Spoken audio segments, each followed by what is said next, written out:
বন্যার সময় আপনাদের কি অবস্থা ছিল এই এলাকার? এই এলাকার বন্যার সময় আমাদের বহুত অবস্থা খারাপ ছিল।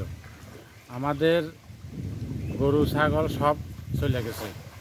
তো এই এলাকায় সবাই দোতলা বিল্ডিংয়ের উপরে ছিলাম অনেক দিন। খাওয়া দাওয়ারও ছিল না, পানির কষ্ট করছি। ক্ষয়ক্ষতি অনেক হয়েছে প্রত্যেকটা পরিবারে, মানে কাপড় চোপড় হইতে কিছুই নেই, গরু ছাগল হাঁস মুরগি কিছুই নেই, সব চলে গেছে বাস। খুবই ভয়াবহ অবস্থা ছিল। এখানে রাস্তার উপরেও প্রায় মাথার উপরে আরও 1 হাত পানি ছিল। এখান থেকে সবাই চলে গেছে আশ্রয় কেন্দ্রে গতিয়াতে আর কি।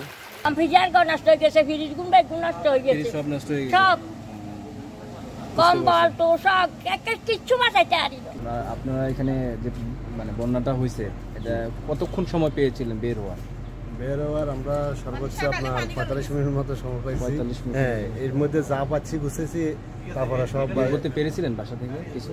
না, বাসা থেকে অনেকে মালামাল নষ্ট হয়ে গেছে। আপনাদের কেউ চাল টাল দিছে?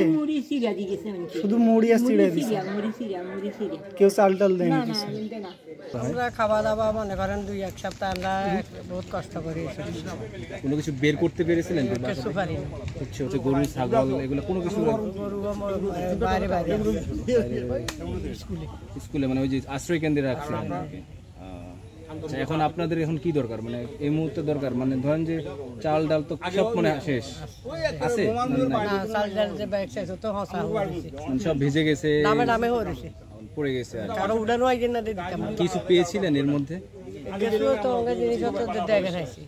মানে কি কি মানে ত্রাণের মধ্যে মুড়ি আর মানে এরকম চাল ডাল হাবি যাবে এরকম খুব একটা আসে নাই?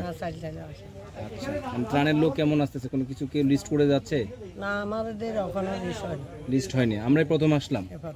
আচ্ছা আচ্ছা, জি, তাহলে ইনশাল্লাহ আমরা আজকে আপনাদের লিস্ট করে যাচ্ছি, টোকেন দিয়ে যাবো, কালকে আপনাদের সাথে ইনশাল্লাহ আমরা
আমি ফেনী ডিস্ট্রিক্টের ছাগলাইয়া থানার পাঠাননগর ইউনিয়নের 2 নং ওয়ার্ডের বাসিন্দা।